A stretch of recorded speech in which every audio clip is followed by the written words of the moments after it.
Well, it's a big day for HorseRacing, Xpressbet, and Xpressbet, and my partner in crime is down there in flying colors, literally in the sun, while I'm here home where it's about to snow and be single-digit degrees. But either way, we're going to try to make some money and help you make some by building some tickets with the mandatory Rainbow Six and a great promotion that the marketing team came up with this week. It's up next on Horse Sense.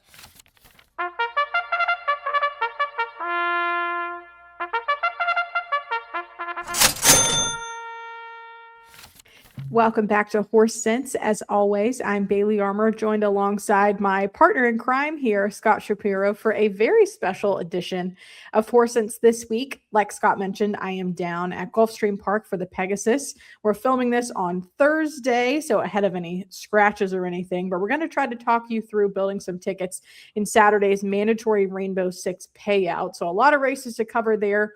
We'll go through a couple of them, including the Pegasus itself. I know I've got my pick, probably at odds with Scott's pick, but we'll see as usual. But in terms of promotions, on that Gulfstream card on Saturday, we're bringing back our $10,000 Exactathon. There are 13 races on the Pegasus card, and all you have to do is hit 6 or more of them, an Exacta in 6 or more races, not 6 Exactas in one race, because that would be too confusing. And then you'll win your share of $7,500 in bonus $2 cash. Exactas, though, right? $2. $2 Exactas. Yes, $2 Exactas, not the $1. Has to be the $2, but I'm a peaceful guy, but I was going to. There you go, $2 Exactas. Total prize pool there is the $10,000, and then the 3 Pegasus World Cup races will come with a $10 money back special when you bet with Xpressbet and FirstBet. You'll get your cash back if your horse comes in second or third, and those are especially useful with some of the depth of fields that we've seen on these Saturday races there. But there is something else going on in town, quite a big tournament that Scott's got the details on. Can you tell us some more about that, Scott? You must be talking about Beat the Host. Now, the one and only. You're talking about the Pegasus World Cup Betting Championship, I think. For that, there's still a couple of qualifiers. As Bailey said, we're recording this on Thursday late morning. There's a qualifier today and a qualifier. Those are super low. Those are low ratios. So they're the buy-ins, obviously closer to a bigger price that you're going to pay. I think it's $1,000 buy-in. But these are great last chances to get in. If today you listen to this, it's too late. Friday, there's also one. And then there's a couple of other opportunities, I believe, on horse tourneys still. Tyler Frausto is your man, though. He's got all that posted.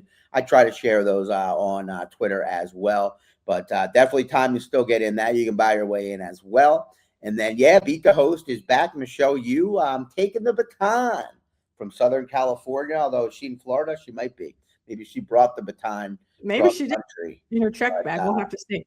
Either way, I'm here, not with her in either location. So she had to mail it to me. But, you got to try to beat me with some win bets. But a lot of details up on the tournament page for that. And Jeremy Plunk has a daily article each week previewing and reviewing that. So lots of action to be had, of course.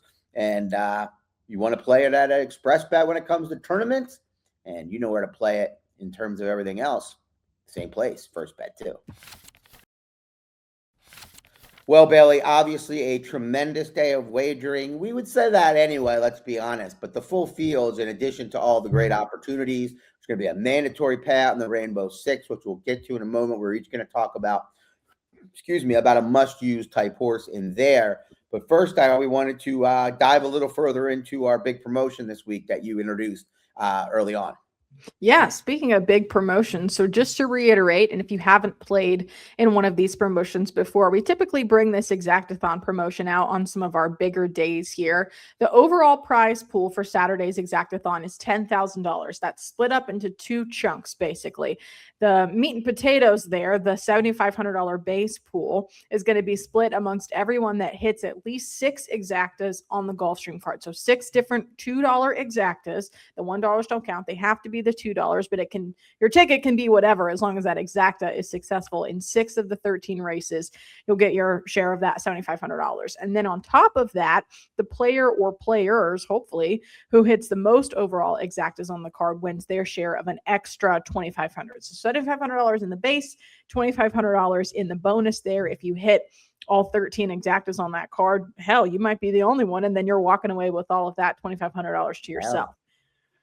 which is definitely a nice payday. Yeah, I no, could it's good say. races too, and it's gonna be hard to connect. Let's talk about it a little bit. Let's use this as a chance to talk about one race that we know we're going to include as amongst our exacta plays.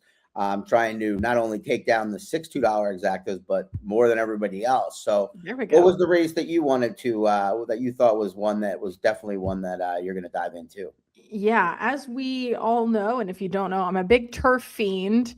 Unfortunately, the turf sprint is not included in this pick six here, the mandatory that we'll talk about in a little bit. But the Pegasus World Cup turf typically is a good historical race for me. And there are a couple of prices that I like in this one. The exacta there that I'll be playing is the number 8 Cabo Spirit over the 1 Test Score and 12 Fort Washington. Cabo Spirit is a horse that I have been obsessed with after he won on California Crown Day a couple of years ago at 24-1. It was in our big pick 5. So that's one of those horses. Yeah, I remember. Yeah, that's one of those horses that I always like to include in my wagers. And he treats me, pretty well when he does. Some of the only So speed you're in going to put him here. on top? So I'm going to put him on top. And I feel like I have learned enough about exactas from you that I'm structuring this correctly, especially when you're trying. This is the way that I see it, trying to chase. You have to get at least 6 of 13. So I want like multiple smaller tickets and not just like include way too many horses on here to kind of savor is not the right word. Conserve my bankroll for the rest of the day here because we have to hit so many. Well, it's just towards the end of the day, so exactly. You're going to have stacks. You're going to have stacks on stacks on stacks, and then we just have crazy exactas. But yeah, Capo Spirit over Test Score. Just very briefly, a couple of the sources, like I said, already talked about Capo Spirit. Test Score, he has a really great late kick. There we go. There's not a turn of early space. I'm willing to forgive his performance in the Hollywood Derby, but they've taken the blinkers back off, which I think is interesting there for his like final rally. I think that he likes to come by horses, and so I will be counting on him to do so with Manny Franco. And then the 12 Fort Washington, a much deeper closer, kind of a bounce pattern historically in his performances, but I think that Saturday he'll be due for a good one. So for Shug McGahee and Junior Alvarado there, Fort Washington to round out my pattern. Just to clarify, you mean like an every other race type? Is that what you kind of mean? Yes, exactly. Gotcha. Okay. Yeah, no, I love Fort Washington. He's super cool. He's going to have his work cut out for him from the far outside. That's interesting though, because if Cabo Spirit wins, he's going to win in wire-to-wire fashion. That's the only way he does it. So thinking about how the race would play out, well, usually those second and third horses that are sitting there will be chasing, and they'll get tired in the mid-stretch, and that's when kind of closers can pick up the pieces, to your point. So, you want to try to think out the plays in your head as to how that might happen. If it doesn't feel like it's possible, maybe it's not a combination that makes as much sense, maybe. But good race there. I see it different. My information teaser is on the wager guys on the first bet wager guide. I have a video up, so that I was the one that broke down this race. Jeremy Plonk analyzed the big one, the Pegasus, which we'll get to here shortly, and Millie Ball with the filly and mare turf. Me and Millie had somewhat similar opinions in there. The horse I like most, she had second, bigger price. So, the Exactathon race I'm going to talk about is race 9. This is a race where Mike Maker has kind of owned things in the McKnight over the years, and that doesn't surprise anybody. You think of a guy that has horses ready to roll in a mile and a half any time of the year, and it is Mike Maker. He's won it 5 times. He'll try to win it 6th. And he'll try to do it with Zerviev, who's 6-1 on the morning line. Claimed this one from Cherie DeVoe for $40,000, dropping in at Saratoga trying to get a win, and didn't win that day, but has won 3 straight since Maker claimed. And all this type of longer type distance, not quite a mile and a half, but I'm not worried about that. Draws inside. I think this one's going to run a huge race. I'm going to key him on top, and then I'm going to put him over couple logicals. Ohana Honor is probably the favorite in here. I think he's very likely to run his race. Just don't know if it'll be good enough, and plus the value won't be there on top. And then Divine Propos, who I've faded in the last couple of races because I think he wants longer. Well, he gets longer, and he gets out Ocean. No, I've heard people call him Ocean Murphy before. Oisin Murphy. So I think Oisin is is the right rider for a horse that's going to be on the Mhm. outside. He knows how to get a horse to go this kind of distance and avoid being caught too wide throughout. So he's got plenty of time in a long distance race to get over. So I'm going to go 1 with 311 in race number 9, which is the McKnight. Might be named the Maker before long, even though I Woodford Reserve.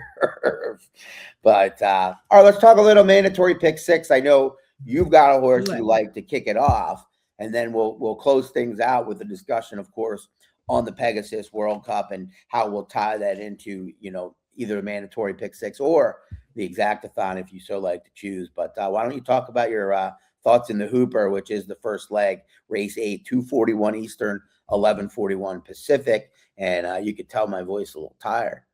I'm going to have no voice by the end of this week, and it happens on every single one of these longer work trips that we do. So this is the freshest voice that we got you now then, Bailey. And the freshest opinions. Perfect timing. To start the mandatory on Saturday, that opens with the Grade 3 Fred Hooper. I landed on my must include for that ticket, and I'm working off of my iPad here instead of 2 screens at home, so forgive me for looking fully away from you while I'm trying to talk to you about this. Landed on Life and Times, the Todd Pletcher horse making his 3rd career start with Jose Lezcano, who's been aboard him in both starts. This is a horse that won on debut up in New York on November 1st, Belmont Aqueduct, won that maiden race by 5 lengths and then came back to win a big high-level allowance at Aqueduct, still under Jose by another 6 lengths. Incredible performances from this horse for his first 2 starts. Kind of a late bloomer there. This is a 5-year-old that didn't debut until the end of his, the end of his 4-year-old year. So probably one of the latest bloomers that you're going to see here. But his page is full of a lot of really good stuff. And they had actually entered him in the Keeneland sale. When you say page, you mean pedigree? Yes. Entered him in the Keeneland sale last fall, withdrew him for that. He's a half brother to a Grade 1 winner and multiple graded stakes place horse, Restless Rider. So whatever they had to hold on to him for was clearly worth it. And I think that Todd has him perfectly. That's weird. Restless Rider was good at 2. Yeah, but not him. In Kentucky, I remember her. That was one of the first horses. It was her, right? I think it was. Yeah. Yeah, that was one of the. She was there, I think, in 2018 or so when I first got there, maybe 2019. Yeah. Sorry to interrupt. Silky No, you're fine. Please do. No, Silky Serenade, that dam. I mean, clearly has great genetics that she's passing on to them, and hopefully he can follow in her footsteps and pick up some graded stakes. So you're going to single this horse? I mean, 8-5. You've got Knightsbridge at 6-5. Then everybody else is separator. So just to talk strategy before we move on, and then I'll put you on the spot real quick. But I'm nervous. What do you think I should do? Both of them, the 2 favorites. Nobody. You got to pick one or the other, right? I mean, I don't think that you can. You don't have to because it'll be a decent sized pool. It depends about your opinions later, but. Yeah, you should take a stand. I have learned that from you. You can use other ones though if you want. That's true. If I was going to build the full ticket right now on Thursday, I would probably lean towards singling him. But like the next race that you mentioned, the one that you included for your Exactathon, I can't make heads or tails of that race, so I would have to spread a little bit more and conserve here. And I don't want to take both favorites, so I'll claim it. I'll stick my flag in Life and Times then. That's who I picked, and I will have a full mandatory Rainbow 6 analysis for this card up tomorrow, being Friday morning. Score. So I'll have all my thoughts up on there.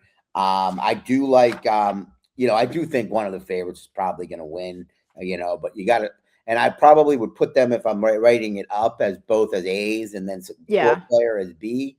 But the way I would structure it would not be that way. I just think those are, they stand out. They're going to really, I know some people think they're going to duel each other in a defeat along with Cone Campagna and potentially back them up. But I just think at Gulfstream, a lot of times the best speed can draw off, and then it's kind of picking up the pieces late. So yeah, I'll have all my thoughts there. Bailey, Life and Times, more than 48 hours out. We're recording this 11:30 Eastern. On Thursday morning. Let's talk about the finale, and I'm going to make it kind of my must-use horse to propel the sequence. And I actually I think I saw your pick for the race because I looked at the wager guide, which maybe I will promote the wager guide, which has got a lot of good information in there. Oh yeah. And also, this is the last of the 3 money back opportunities. So we're marketing good stuff this week. Some weeks we got to market, some weeks we feel good about it. We're trying our best about it, but we feel real good this week. But I don't think both of the Brad Cox runners are going to run their biggest shot. Okay. I think one of them is going to win. And I really do. And I think, at least from what I'm seeing, Tappan Street is going to be the much bigger price of the two. I don't know if that's going to hold. But I went with Tappan Street on top in here. And I think whether I'm going to single or not is a definite must use.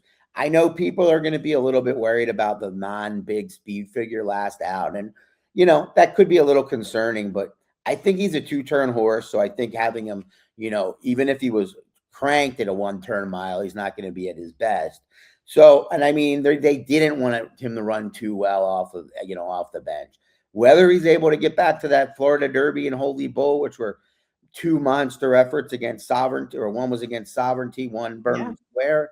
That remains to be seen, but still plenty of upside here for Tappan Street. So he's going to be an A for me, as will Disco Time, and still deciding elsewhere. I have until tomorrow morning to kind of make that decision. Where are you at? Are you on Tappan Street like I thought?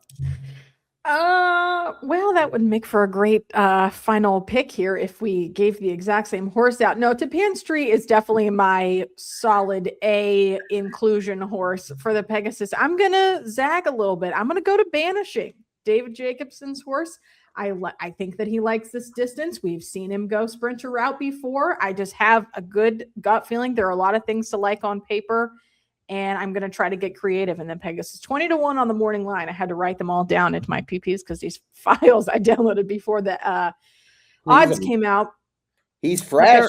I know.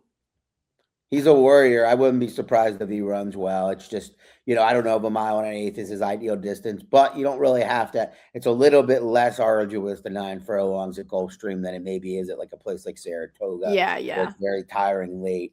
I don't hate it. Going to be a good price. Definitely, when we talk must uses, it's everybody knows we can use the favorite. Giving prices out is good. So hopefully this was a conversation that help people. Plenty of content up on the blogs. Bailey will be roaming the grounds. I'm sure she'll have a lot of hot tips to give as the days go on here. Maybe not. Maybe she'll just be promoting the great day and the great company. But I hope you have a lot of fun. Thank you. I appreciate it. This is my 4th Pegasus, and it's always one of the things that I look forward to the most every year. And it's such a great start to the year, too, when you have this good tone and hopefully some good payouts on Saturday. So we'll see. As always, thank you so much for watching another episode of Horse Sense, this week's special edition as I'm down on the road at Gulfstream ahead of the Pegasus World Cup. Mandatory payout on Saturday in the Rainbow Six, starting in race number 8. $10,000 Exactathon, only from FirstBet and Xpressbet when you hit 6 or more Exactas on the Pegasus card. $10 money back special in all 3 of those Pegasus World Cup races. So the filly and mare turf, the turf, and the Pegasus itself. What else am I forgetting? Oh, yeah. Make sure that you follow Scott and I on Twitter, X, whatever you want to call it. Send me your pics or anything. If you have questions about stuff down here at Gulfstream, he's at Scott Shap 34. I'm at _Bet Bailey. Be posting some pictures and sites and hopefully some interviews and things like that from around the campus down here at Gulfstream. We'll look forward to putting some more Pick 6 tickets together and hopefully take that down on Saturday. So as always, good luck. And we'll see you next time on Horse Sense.